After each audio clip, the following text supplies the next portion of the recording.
Praise the lord. ఈరోజు ధ్యానానికి స్వాగతం. కొండెములాడు నాలుక.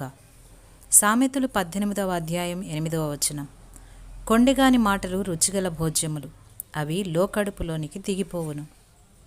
ఓఫ్రా విన్ఫ్రే అనే ఆమె తన దీర్ఘకాల ప్రియుడైన స్టెడ్మ్యాన్ గ్రహంను ఎందుకు పెళ్లి చేసుకోలేదు అనే విషయాన్ని గురించి బ్యూటీ షాపుల్లో ప్రతి స్త్రీ తన అభిప్రాయాన్ని చెబుతూ ఉంటుంది. ఆ చర్చల్లో పాల్గొనడం ఇష్టం లేక నాకు ఇష్టమైన పుస్తక పఠనంలో తలదూర్చాను. ఎందుకంటే ఇలాంటి కాలక్షేపం కబుర్లకు నేనే బలయ్యాను గనక ఇలాంటి అర్ధరహితమైన సంభాషణ అంటే నాకు అయిష్టం. నేను అక్కడ కూర్చుని దాంతో నీకేం పని, దాన్ని నీవెందుకు పట్టించుకుంటున్నావు అని ఆలోచిస్తాను. మీరు కూడా అప్పుడప్పుడు ఇతరుల వ్యక్తిగత విషయాలను గురించి అక్కర్లేని కాలక్షేపం కబుర్లతో సమయం గడుపుతుంటారా? అనేక మందికి గాసిప్స్ రుచికరంగా ఉంటూ నివారించ సాధ్యం కానట్లుంటాయి. ఇప్పుడు ఈ మాటలు వింటున్న వారు ఏదో ఒక సమయంలో అలాంటి ఖరీదైన కాలక్షేపం కబుర్లు చెప్పుకున్నందుకు లేక చేరవేసినందుకు అపరాధ భావంతో కుమిలిపోతుంటారని నేను దృఢంగా నమ్ముతున్నాను. అది మనలోని దిగజారుడు ప్రవర్తన. గాలి కబుర్లు మీ స్థాయిని తగ్గించేస్తాయని మీకు తెలుసా? ఎలా? మీరు గాలి కబుర్లు చెప్పేటప్పుడు మీరు యథార్థంగా నడుచుకోవడం లేదని మీరు గ్రహిస్తారు. దేవునికి ప్రీతికరమైన కార్యాలు చేసేటప్పుడు మన గురించి మనలో ఒక సంతోషకరమైన అనిర్వచనీయమైన అనుభూతి కలుగుతుంది. ఆయన మనల్ని తన సంతోషం కొరకే కదా సృజించాడు. దీనికి పరిష్కారం ఏంటి? గాలి కబుర్లకు మీరు ఎలా ముగింపు పలుకుతారు? అందులో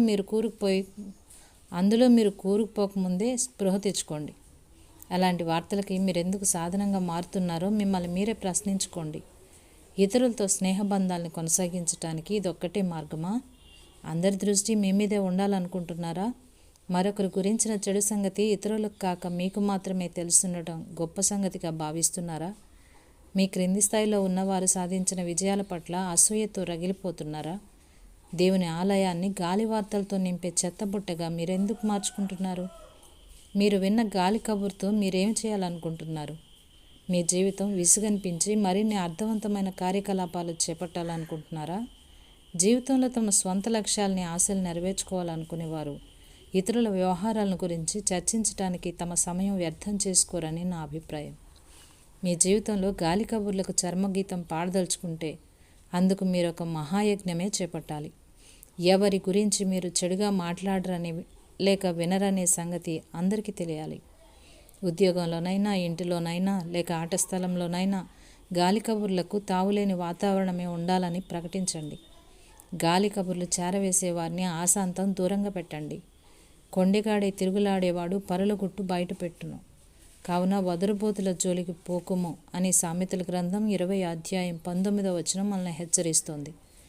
ఎవరైనా నా ఆఫీస్కి వచ్చి గాలి కబుర్లు లేక భక్తిహీనమైన మాటలు మాట్లాడటానికి ప్రయత్నించినప్పుడు నేను నా నాలుక ఉపవాసం అని చెప్పుకుంటాను.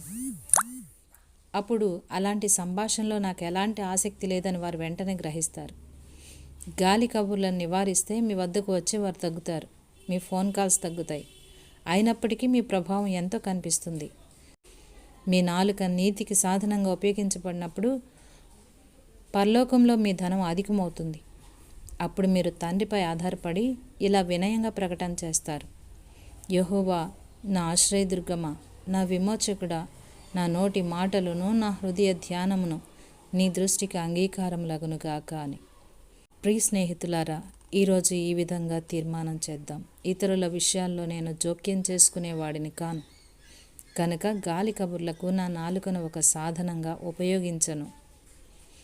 మీరు కూడా ఇదే తీర్మానం చేసినట్లయితే ప్రభు మిమ్మల్ని దీవించునుగాక.